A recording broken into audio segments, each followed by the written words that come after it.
24 വെട്ട് കിട്ടിയ എമ്പുരാൻ. തേങ്ങ എറിഞ്ഞുടക്കി സാമി എന്ന് പറഞ്ഞ് മലയാളികൾ. ഇതെപ്പോൾ തിയേറ്ററിൽ വരും എന്നുള്ളതിനെ കുറിച്ച് ഒരു ഐഡിയ ഇല്ല. വന്നിട്ട് വേണം ഒന്നുകൂടി കണ്ടിട്ട് റിവ്യൂ ഇടാൻ വേണ്ടിയിട്ട്. 24 വെട്ട് അവർ കൊടുത്തത് എങ്ങനെയാ എവിടെയാ എന്നുള്ളതൊക്കെ ഒന്ന് അറിഞ്ഞ് കുറച്ച് ഡീറ്റെയിൽ ആയിട്ട് ഈ സിനിമേനെ കുറച്ച് കാര്യങ്ങൾ പറയാമല്ലോ. അതിന് വേണ്ടിയിട്ടാണ്. അപ്പോൾ എന്താണെങ്കിലും 24 വെട്ട് കിട്ടിയിട്ടുണ്ട്. ആദ്യത്തെ വട്ടന്നെ സുരേഷ് ഗോപിക്കിട്ടാണ് കൊടുത്തത്. അല്ല, അത് വേണം, കൊടുക്കണം. കാരണം മൂപ്പര് പറഞ്ഞത് ഇതൊക്കെ വെറും കച്ചവട ഡ്രാമയാണ് എന്നാണല്ലോ പറഞ്ഞത്. അതിലേക്ക് നമുക്ക് വരാം. ഏറ്റവും ലാസ്റ്റ് നമുക്ക് പോവാം സുരേഷ് ഗോപി പറഞ്ഞത് നോക്കാൻ. അപ്പോൾ ഒരു സൈഡിൽ 24 വെട്ട് കിട്ടി എന്നുള്ളതാണ് ഇന്നത്തെ മെയിൻ ന്യൂസ്. ഇന്നലത്തെ ദിവസം അവസാനിക്കുമ്പോൾ ഇതേ എമ്പുരാൻ റിലേറ്റഡ് ആയിട്ട് ഉണ്ടായിരുന്നൊരു മെയിൻ ന്യൂസ് എന്ന് പറഞ്ഞു കഴിഞ്ഞാൽ പൃഥ്വിരാജ് കുറേ പോസ്റ്റ് ഇടുകയാണ്.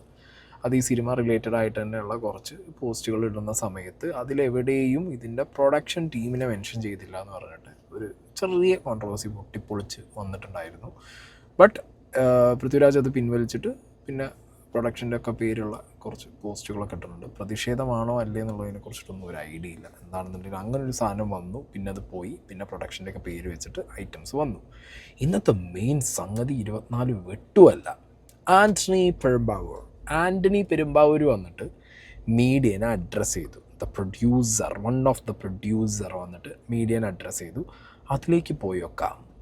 അല്ല, ഇതിനകത്ത് ഭയം എന്നുള്ളതല്ല, നമ്മളൊരു സമൂഹത്തിൽ ജീവിക്കുന്നതാണല്ലോ. അപ്പോൾ നമ്മൾ മറ്റുള്ള ആൾക്കാരെ ദ്രോഹിക്കാനോ അല്ലെങ്കിൽ വേറെ ആൾക്ക് വിഷമമുണ്ടാകുന്ന കാര്യങ്ങളൊന്നും ജീവിതത്തിൽ ചെയ്യണമെന്ന് ആഗ്രഹിച്ച് സിനിമ ചെയ്യുന്ന ഒരു ഗ്രൂപ്പല്ല ഞങ്ങളാരും.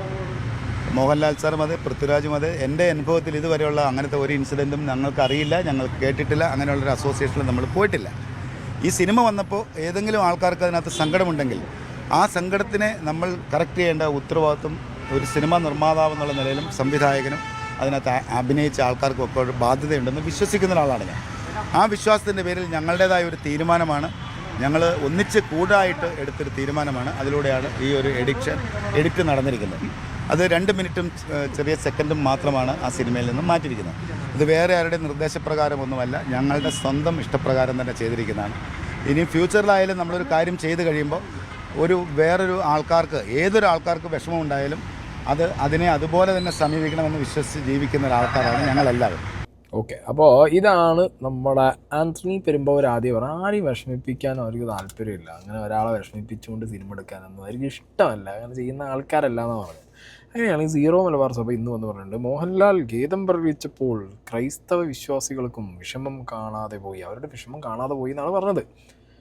ചില ക്രൈസ്തവ സംഘടനകൾ വന്നിട്ട് ഈ സിനിമയിൽ ഉപയോഗിച്ച മതപരമായിട്ടുള്ള ചിഹ്നങ്ങളും പിന്നെ കുറേ കാര്യങ്ങളും ഒക്കെ അവർക്ക് വിഷയമാണ് എന്നുള്ള കാര്യങ്ങളൊക്കെ പറഞ്ഞു പോകുന്നുണ്ടായിരുന്നു. ഇപ്പം ആൻ്റണി പെരുമ്പാവൂർ ഇപ്പം ഇങ്ങനെ ഒരു കാര്യമാണ് കൺസിഡർ ചെയ്യുന്നത് എന്നുണ്ടെങ്കിൽ അവർ സ്വയമേവ ചെയ്ത കാര്യമാണ്, അല്ലാതെ രാഷ്ട്രീയക്കാരെ പ്രഷർ കൊണ്ടല്ല, സംഘപരിവാറിൻ്റെ പ്രഷർ കൊണ്ടല്ല എന്നുണ്ടെങ്കിൽ എന്തുകൊണ്ട് ക്രൈസ്തവരുടെ ഈ വിഷമം അവർ കാണുന്നില്ല? എന്നാൽ പിന്നെ വെട്ടി മാറ്റി ബാക്കി ഭാഗങ്ങളും കൂടി ക്രൈസ്തവ സമൂഹത്തിന് വിഷമം ഉണ്ടാക്കുന്ന രീതിയിലുള്ള എലമെൻ്റ് കൂടി ഉണ്ടെന്ന് അവർ പറയുന്നുണ്ട്. എന്തിന് തമിഴ്നാട്ടിൽ വരെ ജാഥ നടക്കുന്നുണ്ട്. പൃഥ്വിരാജിൻ്റെയും ലാലേട്ടൻ്റെയും ഗോകുലം ഗോപാലിൻ്റെയൊക്കെ ഫോട്ടോ നിലത്തിട്ട് ചവിട്ടുന്നുണ്ട്. മുല്ലപ്പെരിയാറിൻ്റെ പ്രശ്നം പറഞ്ഞു എന്ന് പറയുന്നത് അവരിതും കൂടി കൺസിഡർ ചെയ്യുക. ആർക്കും വിഷമം ഉണ്ടാക്കാതെ ആരും സങ്കടപ്പെടുത്താതെയും പോകുന്ന ഒരു കൂട്ടം ആളുകളാണല്ലോ നിങ്ങൾ. ഒരു മിനിമം മര്യാദ വേണ്ടേ? മനസ്സിലായ? ഇത് എല്ലാവർക്കും അറിയാം എന്തുകൊണ്ടാണ് ഇതിലിപ്പോൾ ഈ വെട്ടും കുത്തും വന്നത് എന്നുള്ളത്. ഓക്കെ, അതിപ്പോൾ മൂപ്പര് ഈ പറയുന്ന പോലെ അത്ര സോഫ്റ്റായിട്ട്, അയ്യോ അത്ര നിഷ്കളങ്കമായിട്ട്, ഇതൊന്നും അല്ലേ, ഞങ്ങൾ വെറും നല്ല കുട്ടികളാണ്, നമ്മൾ ആരും ഉപദ്രവിക്കാൻ പോകാത്തവരാണ് എന്നൊക്കെ പറയുമ്പോൾ അത് വെള്ളം തൊടാതെ വിഴുങ്ങാൻ നടക്കില്ല ചേട്ടാ. മോഹൻലാൽ സാറിന് ഈ സിനിമയുടെ കഥ അറിയാം, എനിക്കറിയാം, ഞങ്ങൾക്ക് എല്ലാവർക്കും അറിയാം. അതറിയില്ല എന്ന് പറയുന്നത് ഞാൻ പറഞ്ഞിട്ടില്ല, ഞങ്ങൾ ആരും പറഞ്ഞിട്ടില്ല. അല്ല, നമ്മൾ ഞാൻ അതിനെക്കുറിച്ച് സംസാരിക്കാൻ എനിക്ക് പറ്റാത്ത കാര്യമാണ്.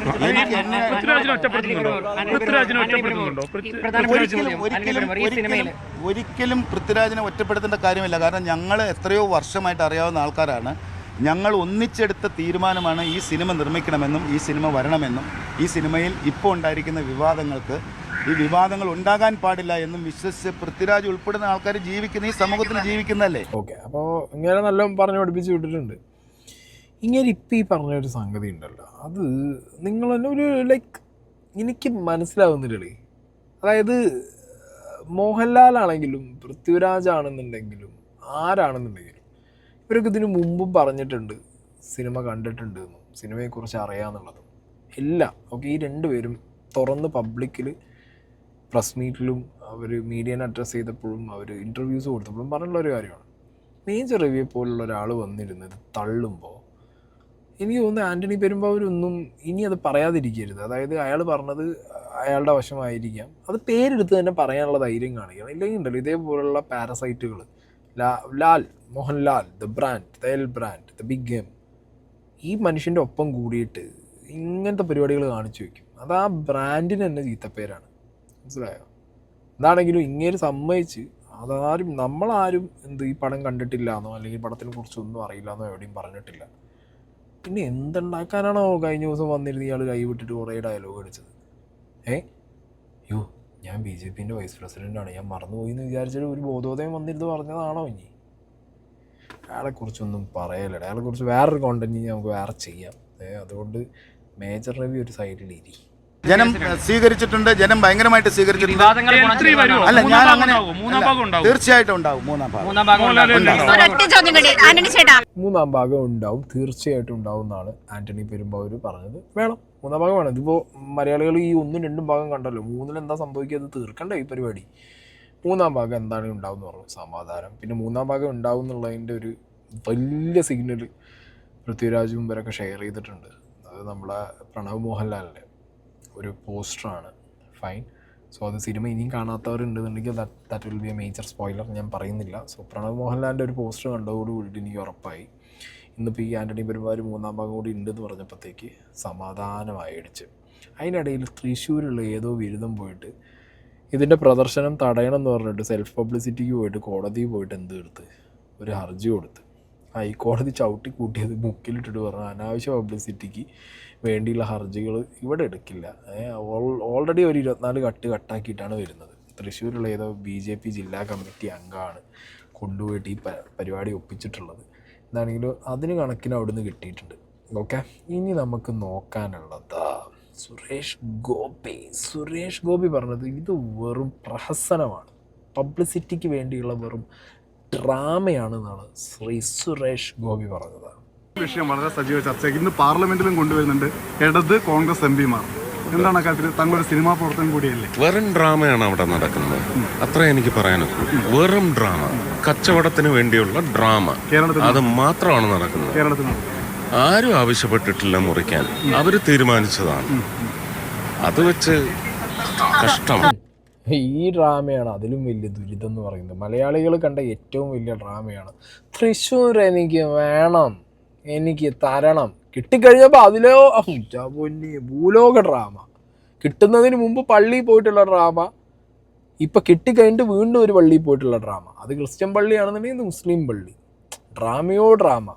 സംഗതി ഈ സിനിമയ്ക്ക് ഇയാൾ കുറേ ഹെൽപ്പ് ചെയ്തിട്ടുണ്ട് സുരേഷ് ഗോപി എന്നുള്ളത് കൊണ്ടാണ് താങ്ക്സ് കാർഡിൽ സുരേഷ് ഗോപിയുടെ പേരൊക്കെ വെച്ച് താങ്ക് യു പറഞ്ഞത്. മനസ്സിലായോ? ഇപ്പം സംഗതി വിവാദമായി എന്ന് കേട്ടപ്പോഴത്തേക്ക് ആശാൻ പെട്ട്. അപ്പം പിന്നെ ഡ്രാമയാക്കി മാറ്റിയത്. ഇയാൾ എമ്പുരാൻ എന്നൊക്കെ കേട്ടപ്പോൾ ചിലപ്പോൾ കേട്ടിട്ടുണ്ടാവും തമ്പുരാൻ എന്നാണ്. തമ്പുരാൻ നമ്മൾ ഐറ്റം എന്നൊക്കെ വിചാരിച്ചിട്ടാവും സഹായിച്ചിട്ടുണ്ടാവും. പൃഥ്വിരാജ്, മോഹൻലാൽ, തമ്പുരാൻ. എന്നാൽ പിന്നെ ഞാൻ അങ്ങോട്ട് എനിക്കൊരു താങ്ക്സ് വെച്ചോ അല്ലെങ്കിൽ ഞാൻ സഹായിക്കാമെന്നൊക്കെ പറയുന്നുണ്ടാവും. എമ്പുരാൻ പുറത്തിറങ്ങിയപ്പോഴല്ലേ വിവാദം കത്തിയത്. ഇയാളുടെ വിഷയത്തിൽ അബിൻ വർക്കിയിട്ടുള്ള ഒരു പോസ്റ്റ് ഉണ്ട് കേട്ടോ ഫേസ്ബുക്കിൽ. ടൈഗർ സിനിമയിൽ രാജൻ P. ദേവിനെ ആരോടാണ് സുരേഷ് ഗോപിയുടെ ക്യാരക്ടർ ഉപയോഗിച്ചത്? ഭരചന്ദ്രൻ IPS മുസ്ലിം ലീഗ് രാഷ്ട്രീയത്തെ എങ്ങനെയാണ് സുരേഷ് ഗോപിയുടെ ക്യാരക്ടർ വിമർശിച്ചത്? ഏകലവ്യയിൽ മതരാഷ്ട്രീയ നെക്സലൈറ്റ് എങ്ങനെയാണ് ചിത്രീകരിച്ചിരിക്കുന്നത് എന്ന് ഏകലവ്യൻ പോലും സിനിമയിൽ സുരേഷ് ഗോപിക്ക് അഭിനയിക്കാൻ സാധിക്കുമോ? ഇന്ന് ഏകലവ്യൻ പോലത്തെ ഒരു സിനിമയിൽ സുരേഷ് ഗോപിക്ക് അഭിനയിക്കാൻ സാധിക്കുമോ? മഹാത്മാ പതാക, രാഷ്ട്രം, യുവതുർക്കി, ഡിക്റ്റേറ്റീവ്, ഭൂമിയിലെ രാജാക്കന്മാർ, സമൂഹം, കമ്മീഷണർ, ഇങ്ങനെ മലയാള സിനിമയിൽ വന്ന എണ്ണിയാൽ ഒടുങ്ങാത്ത രാഷ്ട്രീയ പ്രമേയ സിനിമകളിലെ നായകൻ്റെ പേരാണ് ഇന്നത്തെ കേന്ദ്രമന്ത്രി സുരേഷ് ഗോപി. അയാൾക്ക് ഇന്ന് ഒരു സിനിമ ഇറങ്ങുമ്പോൾ അത് ബിസിനസ് ട്രിക്കും ജനങ്ങളെ ഇളക്കിവിടലും ആയിട്ടാണ് തോന്നുന്നത്. ഈ ഡയലോഗ് ഒരിക്കലെങ്കിലും കണ്ണാടിയുടെ മുന്നിൽ നിന്ന് പറയുന്നത് ഉത്തമമായിരിക്കും. മോഹൻ തോമസിൻ്റെ ഉച്ഛിഷ്ടവും അമിതിയും കൂട്ടിക്കലർത്തി 4 നേരം ഭ്രഷ്ടാനം വെട്ടി വിഴുങ്ങി ഏമ്പക്കവും വിട്ട് ആസനത്തിൽ വാലും ചുറ്റി ഇരിക്കുന്ന അവൻ്റെ കാൽച്ചുവട്ടിൽ കിടക്കുന്ന നിന്നെപ്പോലുള്ള പരമനാറികൾക്ക് ഇത് പറഞ്ഞാൽ മനസ്സിലാകില്ല. മോഹൻ തോമസിൻ്റെ സ്ഥാനത്ത് ആവശ്യാനുസരണം നരേന്ദ്രമോദി, അമിത്ഷാ എന്നൊക്കെ ചേർക്കാവുന്നതാണ്. താങ്കൾ കിങ് ഓഫ് ആക്ഷൻ അല്ല, കിങ് ഓഫ് ഷോ ആണ്. Shame on you mister Suresh Gopi. വളരെ കീഴിൽ നിന്നാലും ഒന്നും പറയാനില്ല. കാരണം എന്താ പറയുക, ഇങ്ങേര് കാണിക്കുന്ന രാഷ്ട്രീയ പൊളിറ്റിക്സ് നാടകങ്ങൾ എന്തൊക്കെ ഒരെണ്ണ ഇപ്പോൾ ഈ മനുഷ്യൻ കാട്ടിക്കൂട്ടുന്നത്. എന്തായിരുന്നു ഇവിടെ മറ്റേ തൃശ്ശൂർ കിട്ടുന്നത് വരെയുള്ള നാടകങ്ങൾ ഇങ്ങേരുടെ. എന്ത് പറയാനടി, ഒന്നും പറയാനില്ല. ഈ മനുഷ്യൻ ഇത് ദിവസം ചെല്ലുന്തോറും എന്താ പറയുക, താഴോട്ടാണ് ഇയാളുടെ ഗ്രാഫ് പോയിക്കൊണ്ടിരിക്കുന്നത്. പക്ഷെ എന്താ പറയുക, എവിടേക്കോ എന്തൊക്കെയോ ചെയ്യുന്നു എന്നുള്ളൊരു ഫീലിംഗ് തരുന്നുമുണ്ട്. പക്ഷേ ചില സാഹചര്യത്തിൽ എന്തെന്നാ ഇയാൾ ചെയ്യണമെന്നുള്ളൊരു തോട്ട് നമുക്ക് തന്നെ തോന്നിപ്പോകും. ഓക്കെ, ഇനി അടുത്തത് ഇതിലെ പ്രധാന പേര് ബാബു ബജ്രംഗി. ഇതിലെ വില്ലൻ്റെ പേര്, ഈ വില്ലൻ്റെ പേരും കട്ടിൽ ചെറുതായിട്ടൊന്ന് മാറ്റിയിട്ടുണ്ട്, ബൽദേവ് എന്നാക്കിയിട്ടുണ്ട്. ഈ ബൽദേവ് എന്ന് ഈ പേര് മാറ്റിയതിനെ കുറിച്ചിട്ട് റിപ്പോർട്ടർ ചാനലിനകത്ത് വലത് നിരീക്ഷകൻ, പ്രമുഖ വലത് നിരീക്ഷകൻ വന്നിരുന്ന് കുറച്ച് കാര്യങ്ങൾ സംസാരിക്കുന്നുണ്ട്. ഈ വലത് നിരീക്ഷകൻ്റെ കാര്യം വളരെ കോമഡിയാണ്. കഴിഞ്ഞ ദിവസം ഞാനും റിപ്പോർട്ടറിൽ കയറിയ സമയത്ത് ഈ വലത് നിരീക്ഷകൻ ഉണ്ടായിരുന്ന വലത് നിരീക്ഷകൻ്റെ വാക്കുകളിലേക്ക് നമുക്ക് പോകാം. മിഥുൻ വിജയകുമാറിന്റെ സെന്റിമെന്റ്സ് ഹട്ടാവോ? 97-ൽ 70 പേരോളം ഈ ബാബു ബജ്രംഗിയുടെ നേരിട്ടുള്ള കൈകൾ കൊണ്ടാണ് കൊല ചെയ്യപ്പെട്ടത്. 21 വർഷം ശിക്ഷിക്കപ്പെട്ടു, പലതവണയും പരോളിലാക്കപ്പെട്ടു, ഇപ്പോഴും ജാമ്യത്തിലാണ്. കാരണം കണ്ണു കാണാൻ വയ്യാത്തതുകൊണ്ട് 6 തവണ തുടർച്ചയായിട്ട് ജാമ്യത്തിൽ വിട്ടു. അയാൾക്ക് വേണ്ടി ജഡ്ജിയെ മാറ്റി. തെഹൽക്കയുടെ സ്വകാര്യ റെക്കോർഡിങ്ങിൽ ഇയാളുടെ ശബ്ദങ്ങൾ പതിഞ്ഞു. എന്താണ് കണ്ടതെന്ന് നമ്മൾ അറിഞ്ഞു. മിഥുൻ്റെ സെന്റിമെന്റ്സ് ഇതിൽ ബാബു ബജ്രംഗി എന്ന പേര് വരുമ്പോൾ ഹട്ടാകാൻ സാധ്യതയുണ്ടോ മിഥുൻ? ബാബ ബജ്രംഗി എന്ന് പറയുന്ന ബാബുഭായ് പട്ടേൽ എന്ന് പറയുന്ന നരോദ പാട്യ കൊലപാതകത്തിലെ കൊടും ഭീകരനായി ഞാൻ കരുതുന്നയാൾ മിഥുന് നായകനാണോ വില്ലനാണോ? അത് താങ്കളുടെ പെർസ്പെക്റ്റീവ് ആണ്. അതെ, താങ്കളുടെ പെർസ്പെക്റ്റീവ് പറയൂ മിഥുൻ. അല്ല, നരോദ പാർട്ടിയിലെ ബാബു ബജ്രംഗി വില്ലനാണോ നായകനാണോ? ബാബു ബജ്രംഗി ഈ സിനിമയിലെ വില്ലനാണ്. ഈ സിനിമയല്ല. സിനിമ അവിടെ നിൽക്കട്ടെ, ഞാൻ ചരിത്രത്തെ കുറിച്ചാണ് ചോദിച്ചത്. നോക്കൂ, ഗോത്ര ഇൻസിഡന്റുമായി ബന്ധപ്പെട്ട കൊലപാതകം നടത്തിയിട്ടുള്ള ഓരോ വ്യക്തിയും അതിലെ വില്ലൻ തന്നെയാണ്, ഹിസ്റ്ററിയിലെ വില്ലനാണ്. അവരെ ജസ്റ്റിഫൈ ഒന്നും, അവർക്കൊരു ജസ്റ്റിഫിക്കേഷൻ ഒന്നും ഞാൻ കൊടുക്കില്ല. ഞാൻ പറഞ്ഞത് ഈ സിനിമയെ മിഥുന് അവിടെ ഹട്ടാവേണ്ട കാര്യമില്ല. അപ്പൊ മിഥുൻ അവിടെ ഹട്ടാവേണ്ട കാര്യമില്ല. മിഥുനെ പോലുള്ളവർക്ക് അത് ഹട്ടാവേണ്ട കാര്യമില്ല. ബാബു ബജ്രംഗി എന്ന പേര് മ്യൂട്ട് ചെയ്യേണ്ടതിന്റെ ആവശ്യമില്ല. ചോദ്യം ചോദിച്ചു, അതിന് ഉത്തരം കൂടെ കേൾക്കൂ. ബാബു ബജ്രംഗി എന്ന് പറയുന്ന വാക്കിന് പല ഇക്വേഷൻസ് ഉണ്ട്. അത് ഹിന്ദുക്കൾക്ക് അവരുടെ ഹനുമാനുമായിട്ട് ഇക്വേറ്റ് ചെയ്യാൻ പറ്റും. ബജ്രംഗി എന്ന് പറയുന്ന വാക്കിന് ഒരുപാട് അർത്ഥങ്ങളുള്ള ഒരു വാക്കാണ്. അപ്പൊ ബജ്രംഗിയെ വെറും ഒരു ബാബു ഈ പറഞ്ഞ പോലെ താങ്കൾക്ക് ഒരു വില്ലൻ കഥാപാത്രമായിട്ട് നമ്മൾ രാമായണ കഥയല്ലല്ലോ ചർച്ച ചെയ്തുകൊണ്ടിരിക്കുന്നത് മിഥുൻ. നമ്മൾ ഈ ഗോദ്രയും അതിനെ തുടർന്ന് വരുന്ന സംഭവങ്ങളുമാണ് ആ സിനിമയിൽ പല പല ഘട്ടങ്ങളിലായിട്ട് ചിത്രീകരിക്കുന്നത്. അത് ഇവിടുത്തെ ഹിന്ദു സെന്റിമെന്റിനെ പലർക്കും ബാബു ബജ്രംഗിയെ പിന്തുണയ്ക്കുന്ന ഹിന്ദു. ഈ വലത് നിരീക്ഷകന് ദിവസക്കൂലിയാണോ മാസക്കൂലിയാണോ എന്നുള്ളത് എനിക്കറിയാൻ പാടില്ല. ഇവൻ വിളിച്ച് പറയുന്ന വിവരക്കേട് ഏത് ഹിന്ദു എൻഡോസ് ചെയ്യുന്നുള്ളതിനെ കുറിച്ചിട്ട് എനിക്കൊരു ഐഡിയ ഇല്ല. ഇവനെയൊക്കെ എൻഡോസ് ചെയ്യുന്ന ഹിന്ദുക്കൾ ഉണ്ടെന്നുണ്ടെങ്കിൽ ഹിന്ദുക്കൾക്ക് അത്രയും വലിയ ദാരിദ്ര്യത്തിലാണ് ഹിന്ദുക്കളെന്ന് എനിക്ക് പറയാനുള്ളൂ. അതാണ് അതിൻ്റെ സത്യം. വലത് നിരീക്ഷകൻ എന്ന് പറഞ്ഞിരുന്നിട്ട് ഈ ചെങ്ങായി ബാബു ബജ്രംഗി എന്നുള്ളത് ഹനുമാൻ്റെ ഒരു ഡിവൈൻ പേര് കൂടിയാണ്.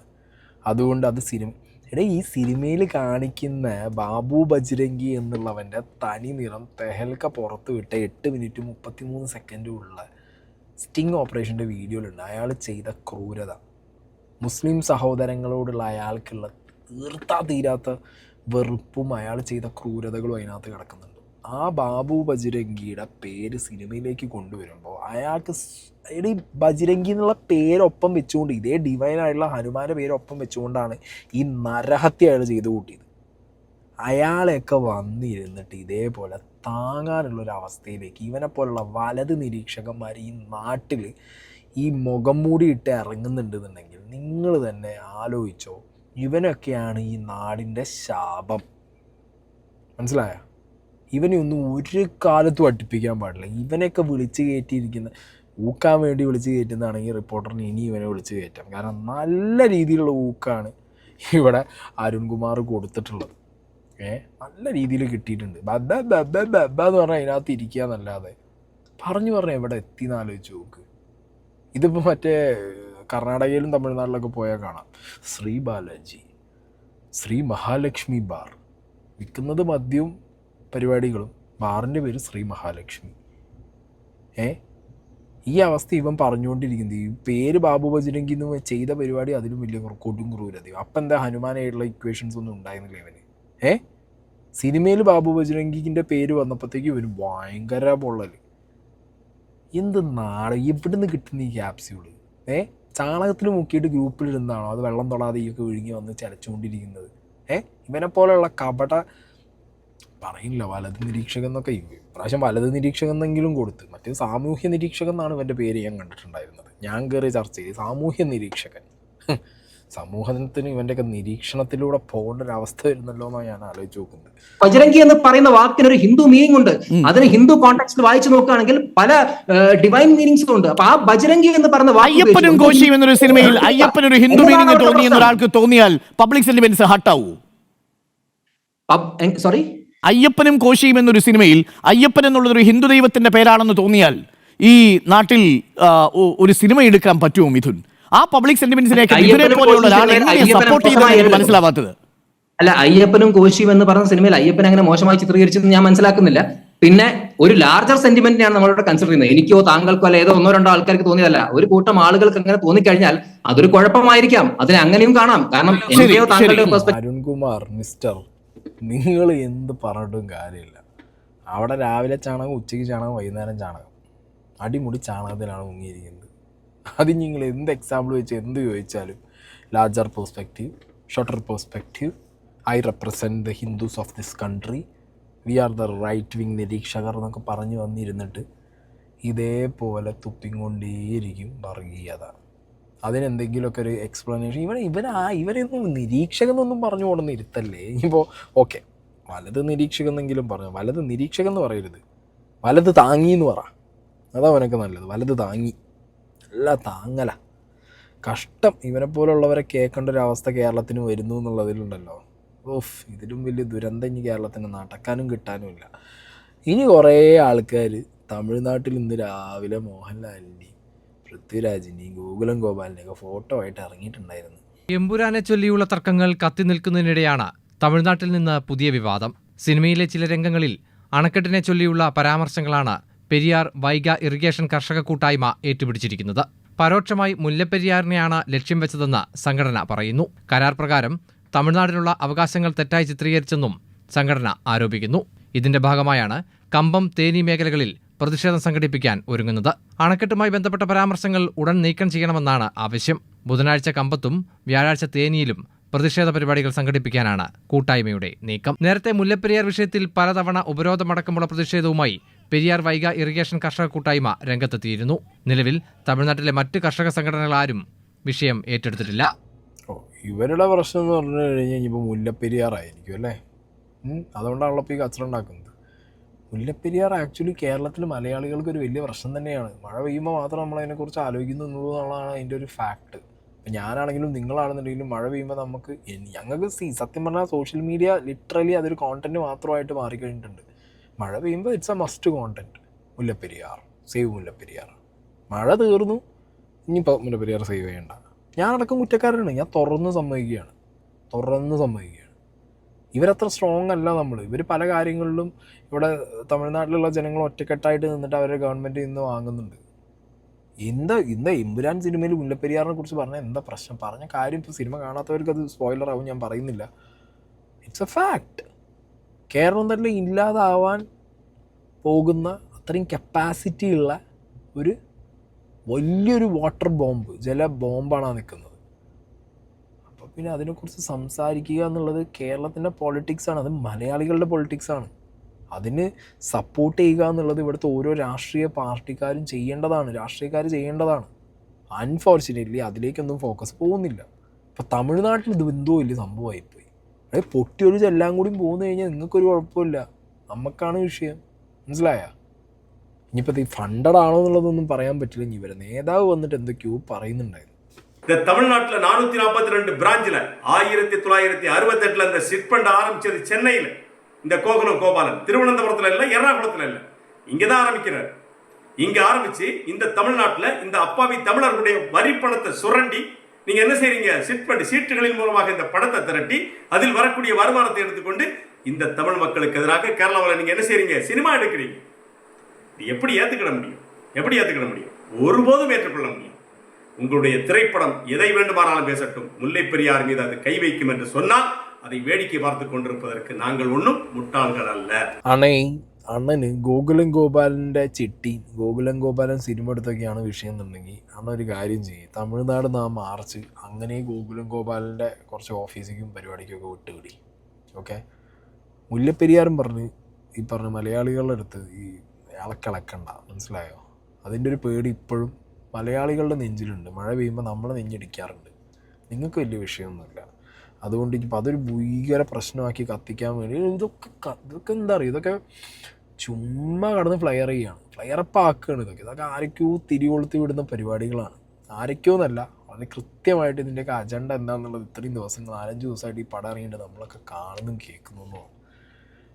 അപ്പം ഇങ്ങനത്തെ ഒരു സാഹചര്യത്തിൽ ഞാൻ പറയുമ്പോൾ മലയാളികൾ ഒറ്റക്കെട്ടായി നിൽക്കണം. 24 വെട്ട് വെട്ടിയില്ലോ, ഇനിയിപ്പോൾ ഇത് ഇറങ്ങിക്കഴിയുമ്പോൾ ഇനി അതിലേറെ സംഗതികളായിരിക്കും. ഞാൻ നിങ്ങൾക്ക് ഉറപ്പ് പറയുന്നു, 24 വെട്ട് വെട്ടിയിട്ട് ഈ സാധനം തിയേറ്ററിൽ ഇറങ്ങി ഫസ്റ്റ് ഷോ കഴിഞ്ഞ് സെക്കൻഡ് ഷോ അടുത്തൊരു ഷോ എല്ലാ തിയേറ്ററിലും കളിക്കുന്നതിന് മുമ്പ് അവന്മാർ തിയേറ്ററിന് മുന്നിൽ പ്രതിഷേധം ഉണ്ടാക്കും. കാരണം ഇതിൻ്റെ ലിസ്റ്റ് ഞാൻ നോക്കുന്ന സമയത്ത് ഇവരെ പ്രൊവോക്ക് ചെയ്യുന്ന ഒരുപാട് സാധനങ്ങൾ ഇപ്പോഴും വെട്ടിയിട്ടില്ല. നിയമപരമായിട്ട് പ്രശ്നങ്ങൾ വരാവുന്ന കുറേ ഫാക്ടേഴ്സ് മാത്രമാണ് അവരെടുത്ത് കളഞ്ഞിട്ടുള്ളത്, മനസ്സിലായോ? അല്ലാത്ത പക്ഷം കുറേ കാര്യങ്ങൾ ഇപ്പോഴും അതിനകത്തുണ്ട്. അങ്ങനെ അതിൽ നിൽക്കുന്ന സാഹചര്യത്തിൽ അടുത്തൊരു ഗിമിക്ക് വരെ കാണിക്കാൻ പറ്റും. ഞാൻ പറഞ്ഞല്ലോ, എമ്പുരാനെ കൊണ്ട് BJPക്കും സംഘപരിവാറിനുമാണ് ഫ്രീ PR കിട്ടിയത്. ലിറ്ററലി ഫ്രീ PR കേരളത്തിൽ കിട്ടിയത് ഇവർക്കാണ്. അല്ലാതെ എമ്പുരാൻ ഇവർ കാരണം ഒരു മൈലേജ് കിട്ടി കുറേ പേര്. നോ, നിങ്ങൾക്കൊരു ഫേസ് ഉണ്ടായിരുന്നില്ല ഇവിടെ കേരളത്തിൽ, മനസ്സിലായോ? നിങ്ങളെ ഫേസ് ആയിട്ടുണ്ടായിരുന്ന ഒരു നേതാക്കന്മാരും ഫേസ് അല്ലാതായി മാറി. ആകെ ഉണ്ടായിരുന്ന ഒരു സുരേഷ് ഗോപി സൈഡായി.